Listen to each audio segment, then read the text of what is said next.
నమస్తే, welcome to time 24x7 TV. Jubilees by ఎన్నికలు అయితే వచ్చినాయి అనమాట. ఆ బై ఎన్నికలు వచ్చిన తర్వాత కాంగ్రెస్ పార్టీ ఏ విధంగా వర్క్ చేస్తుంది, బీఆర్ఎస్ పార్టీ ఏ విధంగా వర్క్ చేస్తుంది, బీజేపీ పార్టీ ఏ విధంగా వర్క్ చేస్తుంది అనే దానిపై కూడా చాలా విమర్శలు అయితే వస్తున్నాయి అనమాట. డోర్ టు డోర్ క్యాంపెయిన్ చేస్తున్నారు ప్రతి ఒక్కరు కూడా. క్యాంపెయిన్ చేసిన కాడ నుంచి ఎట్లుండబోతుంది, వాళ్ళ ప్రతి ఒక్కరు కూడా ఏం మాట్లాడుతున్నారు, వాళ్ళ స్పందన ఎలా ఉందనే దానిపై కూడా మనం మాట్లాడదాం. మన దగ్గర ఇప్పుడు మహమ్మద్ ఫయాజ్ గారు ఉన్నారు, మనం మాట్లాడి తెలుసుకుందాం. నమస్తే అన్న. నమస్తే అన్న. ఎట్లుంది జూబ్లీస్ ప్రచారం, ఎట్లా జరుగుతుంది? అలాగే మిమ్మల్ని ఏఐసిసి నుంచి కూడా ఇన్ఛార్జ్ గా కూడా ఇక్కడ నియమించారు. ఒక మైనారిటీ వాళ్ళందరూ కూడా ఎట్లా స్పందనిస్తున్నారు, నవీన్ యాదవ్కి ఏ విధంగా ప్రజలందరూ కూడా స్పందన తెలుపుతున్నారు అనే దానిపై ఏం చెప్తున్నారు? అయితే యాక్చువల్లీ ఇక్కడ బై ఎలక్షన్ రావడం అనేది చాలా శోచనీయం. కాకపోతే వచ్చింది. ఈరోజు నవీనన్న గురించి కాంగ్రెస్ పార్టీ ఇచ్చిన ఏదైతే మరి ఎమ్మెల్యేగా గెలవడానికి ఎంత కష్టపడాలో కాంగ్రెస్ పార్టీ యావత్తు కష్టపడుతుంది. ఈరోజు పబ్లిక్లో పోతున్నప్పుడు కొన్ని విషయాలు వాళ్ళు మమ్మల్ని అడగడం జరుగుతుంది. అదేంటంటే మరి నవీనన్న అనే అతను చాలా సోషల్ వర్కర్గా పనిచేశాడు, చాలా మంచి పనులు చేశాడు. మరి కాంగ్రెస్ పార్టీ ఆయనను గుర్తించి ఇచ్చింది కాబట్టి మేము తప్పకుండా మీరు నవీనన్ననే గెలిపిస్తామనే మాట ఇస్తున్నారు. కొన్ని ప్రాంతాల్లో మరి కొంత వ్యతిరేకత అనేది కనబడ్డది. కానీ ఇప్పుడు ఈ రాను కాలంలో మంచి స్పందన అనేది వాళ్ళ ద్వారా వస్తుంది. ఎందుకంటే ప్రచారం అండ్ తర్వాత వాళ్ళ యొక్క హృదయాల్ని మేము గెలుచుకున్నాం కాబట్టి వాళ్ళందరూ మమ్మల్ని కాంగ్రెస్ పార్టీని మళ్ళీ గెలిపించాలని, అంటే గెలిపించి నవీనన్నను ఎమ్మెల్యే చేయాలని. ఇప్పుడు బీఆర్ఎస్ పార్టీ నుంచి కూడా ఇప్పుడు కాంగ్రెస్ పార్టీ వచ్చిన కాడ నుంచి హామీలు నెరవేర్చలేదని చెప్పి కొంతమంది అంటున్నారు, పింఛన్ రాలేదని చెప్పి కొంతమంది అంటున్నారు, ఆడవాళ్ళకి ఇస్తా అని చెప్పిన డబ్బులు ఇస్తా అని చెప్పి కూడా ఇవ్వలేదని చెప్పి కొంతమంది అంటున్నారు. అయితే చాలా వరకు కూడా కేసీఆర్ గారే రావాలని చెప్పి కొంతమంది అంటున్నారు. అయితే ఇక్కడ నవీన్ యాదవ్ గారిని కూడా కొంతమంది ఈయన చేసిన సమాజ సేవ కావచ్చు, వాళ్ళందరూ కూడా సమాజ సేవను దృష్టిలో పెట్టుకొని కూడా నవీన్ యాదవ్ కూడా రావాలని చెప్పి ఇంకొంతమంది అంటున్నారు. మీ మైనారిటీలు ఎట్లుంది? మైనార్టీలలో కొంత అసంతృప్తి అనేది ఉండే, కానీ ఇప్పుడు రాను కాలంలో అందరికీ అర్థమవుతుంది. ఇప్పుడు మేము బీఆర్ఎస్ గా ఓట్ బ్యాంక్ గా మారితే రేపు పొద్దున బీజేపీ బలపడటానికి చాలా ఆస్కారాలు ఉన్నాయని మన మైనార్టీ సోదరులందరూ దీన్ని మరి కాంగ్రెస్ పార్టీకే ఓటు వేయాలని కోరుతున్నారు. ఇంకా మీరు చెప్పినట్టు ఏదైతే మన పథకాలు అందట్లేదు అనేది ఒక ఉందో, ఆ పథకాలు మరి బీఆర్ఎస్ ప్రభుత్వం చేసిన అప్పుల మూలంగా కొన్ని విషయాల్ని మరి మనం అంటే కొన్ని విషయాలు మనం అర్థం చేసుకోవాలనే పద్ధతిలో మైనార్టీలు ఉన్నారు. రాబోయే కాలంలో బీఆర్ఎస్ ఓటు వేస్తే మరి బీజేపీకి వేసినట్టే అనే భావనలో మన మైనార్టీ సోదరులందరూ మరి ఒక కంకణం కట్టుకొని కాంగ్రెస్ పార్టీకి మద్దతు ఇస్తున్నారు. తర్వాత మరి రాబోయే కాలంలో ఏదైతే పథకాలు ఉన్నాయో అవి కొన్ని సంవత్సరం పడవచ్చు. ఎందుకంటే అప్పుల లోబిలో ఉన్న మన తెలంగాణ దాన్ని బయటపెట్టడం ఎలా అని మా రేవంత్ రెడ్డి గారు, మా యొక్క బృందం మొత్తం పనిచేస్తుంది. రేవంత్ రెడ్డి గారు మరి కొంత సమయం తీసుకొని ఆ తర్వాత ఎట్లయితే మరి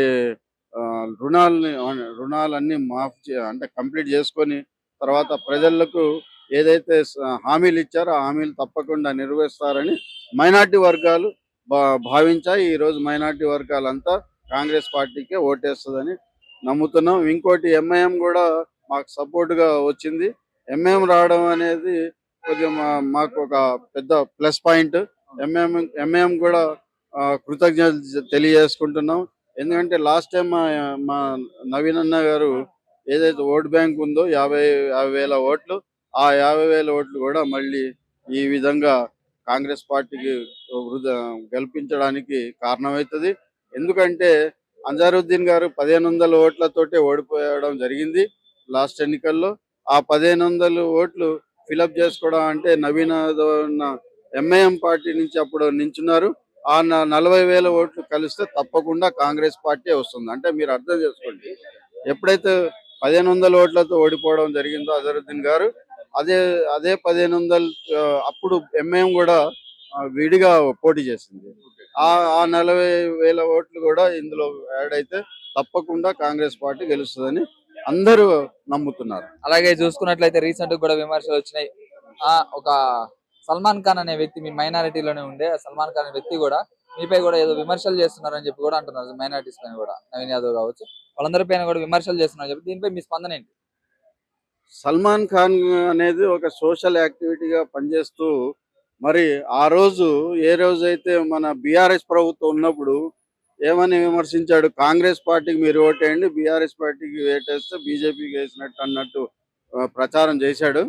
కానీ ఈ రోజు మరి ఆయనకి ఏమైందో ఏమో కానీ మరి ఆయనకి ఏం మరి ఆ పరిస్థితులు ఎట్లా మారినాయేమో కానీ పరిస్థితులు అంటే కొన్ని లావాదేవీలు ఉంటాయి. ఎందుకంటే కొంత సోషల్ వర్క్ చేసేటప్పుడు ఏమైందంటే కొంత వెనక కొన్ని బ్యాక్గ్రౌండ్ పనులు ఉంటాయి. ఆ పనుల గురించి ఏమైనా ఉండొచ్చు. దాని మూలంగా ఆయన బయటకు రావడం జరిగింది. ముఖ్యంగా ఆ రోజు బీఆర్ఎస్ ప్రభుత్వాన్ని విమర్శించడానికి కారణం ఏంటి? ఒక్కటే ముఖ్య కారణం.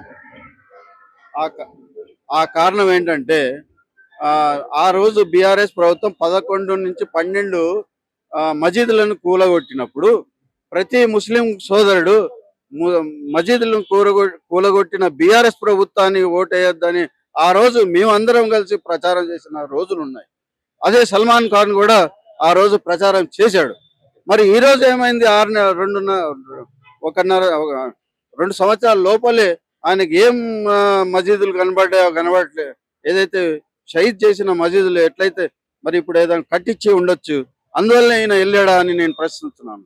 ఆ రోజు మసీదులు కూలగొట్టినప్పుడు నేను అందరం కలిసి మసీదులను కూలగొట్టిన ఈ బీఆర్ఎస్ ప్రభుత్వాన్ని ఓడగొట్టాలని చెప్పిన మనము ఈ రోజు మరి ఏమైంది? అదే బీఆర్ఎస్ ప్రభుత్వాన్ని నువ్వు వెళ్ళడం అంటే నీ మతలబేంటి? నీ యొక్క కార్యక్రమాలు ఏంటి? ఈ రోజు విమర్శిస్తున్నావే మరి మన నవీన్ గారిని, నీకు అర్హత ఎక్కడిది? నువ్వు ముస్లిమ్స్కు మరి డార్క్ లో పెట్టడం జరుగుతుంది. ముస్లిం సోదరులారా ఒకటే గుర్తుంచుకోండి మీరు, ఆ రోజు బీఆర్ఎస్ ప్రభుత్వం మనకు 12% ఇస్తా ఉంది, ఇయ్యలేదు. ఆ రోజు బీఆర్ఎస్ ప్రభుత్వం మాకు అన్ని మసీదులు కూలగొట్టడం జరిగింది. ఆ రోజు బీఆర్ఎస్ ప్రభుత్వం మైనార్టీలకు తొత్తులుగా ఉన్న వాళ్ళనే మినిస్టర్లుగా చేయడం జరిగింది. మైనార్టీలకు అన్యాయం చేసిన వాళ్ళనే చైర్మన్లు చేయడం జరిగింది.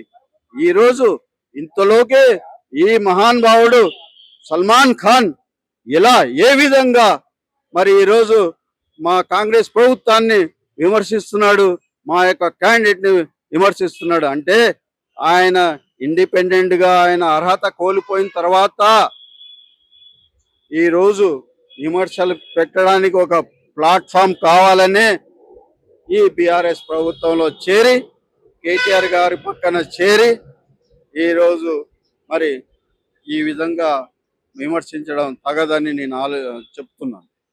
ఫైనల్ గా మీ మైనారిటీస్ నుంచి జూబ్లీస్ ప్రజలకు ఏం చెప్పదలుచుకున్నారు? అలాగే ఏ పార్టీని గెలిపిద్దామని చెప్పదలుచుకున్నారు? మా ముస్లిం సోదరులందరికీ ఒకటే విజ్ఞప్తి చేస్తున్నాను. ఈ 2 సంవత్సరాల లోపలే మనకు ఏమీ జరగలేదని ఒక భ్రమ అనేది కల్పించడం జరిగింది. కుట్టు మిషన్లు లేదు, ఏది పెన్షన్లు లేదని ఈ చిన్న విషయాల్ని మనం పట్టించుకోకూడదు. రాబోయే కాలంలో సీఎం గారు ఏదైతే రాజకీయంగా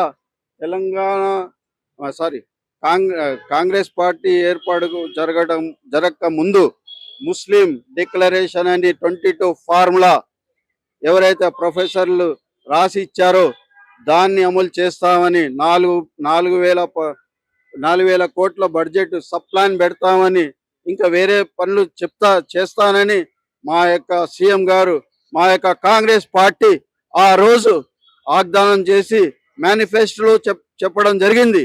అది తూచా తప్పకుండా మన అందరము ఇంకా 3.5 సంవత్సరాల కాలంలో దీన్ని మనం ఇంప్లిమెంట్ చేసుకుందాం.